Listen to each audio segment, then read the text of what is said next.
You aren't saving for your future. You are paying a monthly installment on your own coffin. Every dollar you put into your retirement fund is a brick in the wall of a prison you've been tricked into building for yourself. You aren't an investor. You are a hostage who fell in love with his kidnapper. I'm 92 years old, and I've watched the system harvest 3 generations of men like livestock. They promise you the golden years in exchange for your prime years. They take your strength, your health, and your best memories, and in return, they give you a permission slip to finally sit down once you're too tired to stand up. It's an unpaid ransom, and the person they're holding captive is you. The math is a lie. The inflation is a distraction. The real scam isn't what they're doing to your money. It's what they're doing to your time horizon. There is a specific glitch in the retirement system that the banks are terrified you'll discover. A way to liquidate your freedom right now without losing a single cent of your security. I have no reason to lie to you. I'm standing at the exit. In the next 10 minutes, I'm going to perform a terminal audit on your 401k, your pension, and your plans. I'm going to show you the Thorne method for retiring while you still have the blood pressure to enjoy it. Stop sleeping. The vault is open. Let's get you out of there. Before I show you the Thorne method, I need to show you something that is going to make you angry. Not at me, at the calendar. Specifically, at what's been happening to you every single month. Quietly, reliably, without your full understanding. Since the first day you signed the paperwork and started believing you were doing a responsible thing. I need you to see the mechanism before I show you the exit. Because if I show you the exit first, you'll take it without understanding why the door was locked in the first place. And the moment you stop understanding why the door was locked, you'll walk right back in. So stay with me, because what I'm about to show you in the next few minutes is the thing that took me until I was 73 to fully see. And I'm going to give it to you right now, for free, in the time it takes to drink a cup of coffee. The question you should be asking is not, how much have I saved? The question, the one that will keep you awake tonight, if you actually sit with it, is this saved for what? The sedation. Here is the first thing they did to you, and I call it sedation deliberately, because that is exactly what it is. Before you had a salary, before you had anything worth taking, they introduced you to a concept, the concept of the future self. Your future self, they told you, will need money. Your future self will need security. Your future self, if you are not careful and disciplined and responsible right now, will suffer. And that future self, that gray-haired, hypothetical, helpless future version of you, became the most powerful financial instrument ever invented. Because to protect him, you agreed to sacrifice the present one every month without negotiation, without revision, without ever being asked whether the trade was still worth it. You put the money away. You delayed the trip. You postponed the business. You told yourself, when I retire, like it was a finish line instead of what it actually is, a holding pen. And while you were looking at the future self, focused entirely on him, busy protecting him, they were living off the present you. Right now, today, on the float between when you deposit and when you withdraw, on the fees, so small they don't feel like fees, on the fund structures so complex they don't feel like choices, on an entire industry built on one foundational psychological trick. Make a man afraid of his own future, and he will pay you forever to protect him from it. Are you starting to see the shape of it? Because we haven't even gotten to the criminal part yet. The number. I want you to think about your retirement number. The number you've been told you need. The number your advisor showed you on a chart in a presentation with a projector and a confident voice and a graph that goes up and to the right like a ski slope of inevitability. That number. Now I want to ask a question that almost nobody asks. Who calculated it? Not rhetorically, literally. Who did the math? What assumptions did they use? What inflation rate did they plug in? What market return did they assume? What lifespan did they assign you? Because here's what I have learned in 92 years of watching men organize their lives around numbers. A number generated by someone who profits from your continued saving is not a neutral number. It is a number with an agenda, the retirement industry. And I want you to hear this word, industry, because that is what it is, a profit-generating machine with shareholders and quarterly targets. The retirement industry has a direct financial interest in your number being large. The larger your number, the longer you save. The longer you save, the more you pay in fees. The more you pay in fees, the more they make. Your anxiety about your retirement number is not an accident. It is a product, and you've been consuming it every single month for decades. But here is where it gets interesting. Here is where I need you to lean in. Because what I'm about to tell you is the thing that banks will never put in a brochure. The number isn't just large. The number is designed to move every few years. Every time you get close to feeling like you might be okay, like you might be able to exhale for a moment, like the finish line might actually be within reach, something happens to the number. Inflation, market correction, new projections, updated mortality tables, healthcare cost estimates revised upward, and the finish line moves. Again, you are running a race where the track extends every time you approach the tape, and the people timing you are also selling the shoes. The thing nobody says about your best years. I am going to be very specific here, and I need you to stay with me because this is the part that requires a level of honesty that most people cannot sustain for more than about 30 seconds before their brain starts generating comfortable alternatives. Your best years, physically, sexually, cognitively, energetically, are not waiting for you at the end of the saving period. They are happening right now, or they happened recently, or they are happening for the last time in the next few years.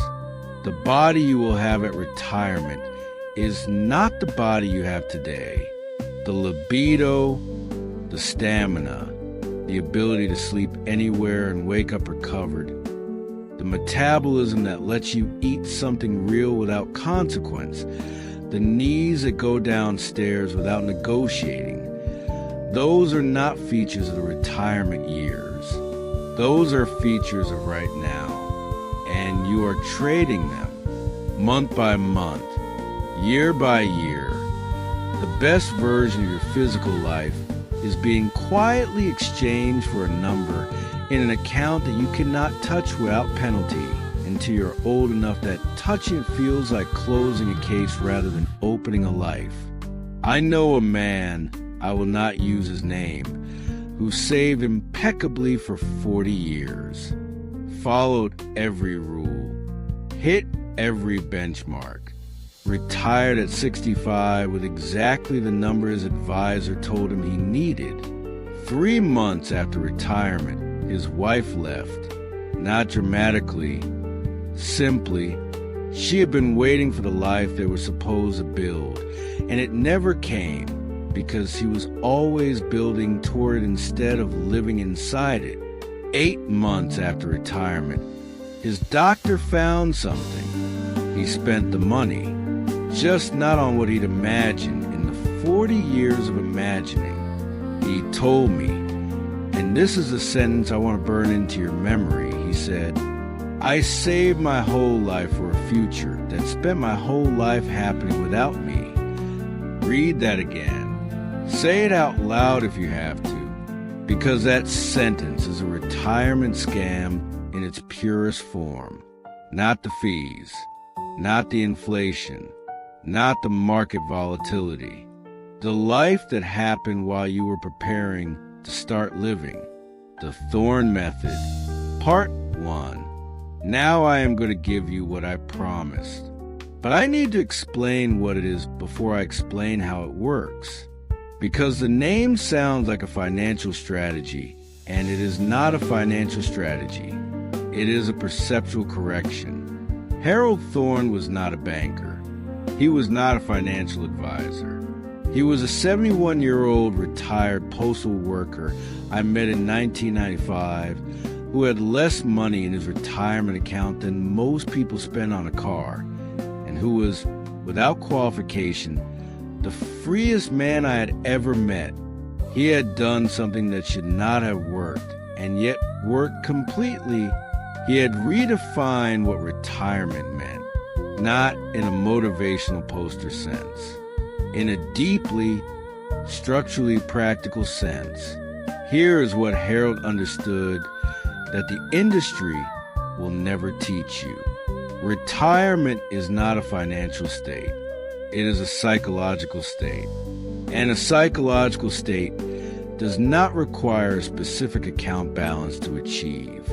What you are actually buying with your retirement savings is not security. What you are actually buying is the permission to stop performing. The permission to stop pretending work is the center of your life. The permission to stop deferring the things that matter. The permission to exist without your productivity being the justification for your existence. And Harold's radical, infuriating, entirely correct insight was this: that permission was never theirs to grant. You do not need a number in an account to stop performing.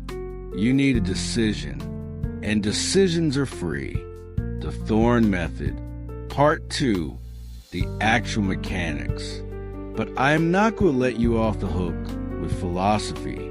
You came here for something practical, and I am going to give you something practical. Here is what Harold actually did, and here is what I have watched work, in variations, for the men who applied it honestly. First, he calculated what he called his real number, not the number his advisor gave him, his own number, the number that covered his actual life, not a projected life, not an inflation-adjusted hypothetical life, but the specific documented real-world cost of his actual daily existence. Most people, when they do this calculation for the first time, discover that their real number is significantly, sometimes shockingly, smaller than the number they have been chasing, because the number they have been chasing includes a life they were planning to start living at retirement. And that life, the boats, the travel, the property, the spending of a man suddenly freed after 40 years of restraint, is itself a fantasy constructed by an industry that profits from large numbers. Harold's real number covered his house, his food, his modest pleasures, his health, and his peace. It was achievable. It was already close. It had been close for years. He had simply never been asked to calculate it.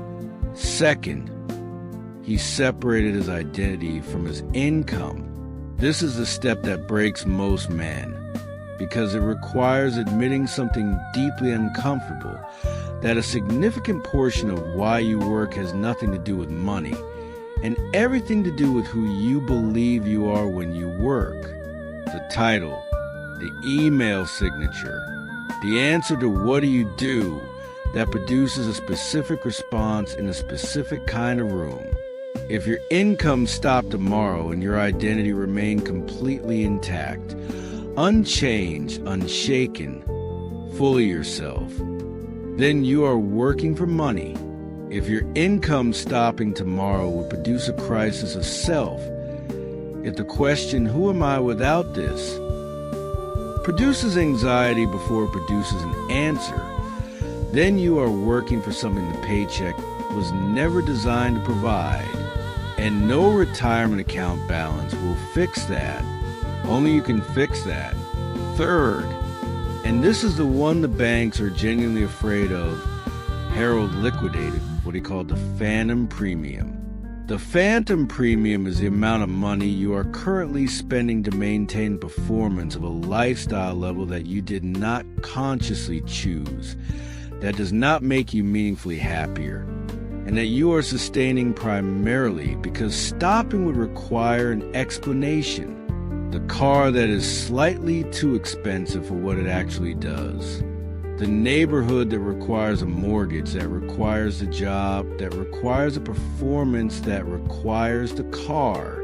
The social subscriptions, memberships, events, appearances, that costs you monthly access to rooms full of people performing the same thing you are performing. Harold calculated his phantom premium at over 30% of his monthly expenditure. 30%. Being spent on a performance no one had asked for, when he stopped paying it, when he simply, quietly, without drama, stopped maintaining performance. His financial picture changed so dramatically that the retirement he had been told was 15 years away became available in 3. 3 years, same income, same savings rate, 30% less performance. What they're actually holding. I told you at the beginning that this is an unpaid ransom, and I told you the hostage is you, but I didn't tell you which part of you. It is not your money they are holding. Your money is actually fairly accessible, albeit with penalties and taxes and conditions that are significant but survivable. What they are holding, what the system is specifically architecturally designed to hold, is your belief that you are not yet free. That specific belief, that you are not yet free. That freedom is a destination that requires more preparation, more saving, more time, more patience, more performance. That belief is a hostage, and the ransom they are collecting every month from every person who holds that belief is your present life, not your money, your present life. The Tuesday afternoon that passes while you are in a meeting you didn't need to attend. The conversation with your child that didn't happen because you were too depleted from performing all day to have it. The morning you woke up and the first feeling, before gratitude, before presence, before anything human, was dread. That is the ransom, and it compounds, unlike your savings, which compound in your favor at the rate the market decides. The ransom compounds against you at the rate of biological time, and biological time does not negotiate. It does not offer catch-up contributions. It does not forgive missed deposits. It simply moves. The exit. I am 92 years old. I am not going to tell you I did everything right. I didn't. I paid the ransom for longer than I should have, and I knew I was paying it, and I kept paying it anyway because the alternative felt like falling. But I eventually stopped. And here's the only thing I want you to take from this. The one thing that is worth more than every piece of practical advice in this entire video. The day I stopped, the world did not end. The identity did not collapse. The relationships did not dissolve. The sense of purpose did not evaporate. What actually happened was much stranger and much better than any of that. I became available to my own life, to the people in it, to the hours of the day I have been passing through rather than living inside. I became available to a Tuesday afternoon, to the specific quality of light at 4 o'clock on an ordinary day in an unremarkable season, to food that tastes like what it is when you are not eating it in transit between obligations, to sleep, actual sleep, the kind that is not just recovery from one performance day in preparation for next. I became available to being a person rather than a function. And I want to tell you, with the complete authority of a man who has been on both sides of this wall, that being a person is significantly better than being a function. It is not something that requires a specific account balance. It requires a decision. That decision is available to you today, not at your number, not at retirement age, not when the market recovers or the mortgage is paid or the children are through college or the conditions that keep moving are finally still. Today, the vault is open. It has always been open. The door you thought was locked was the door you were building from the inside. And the only key it ever needed was you deciding to stop building it.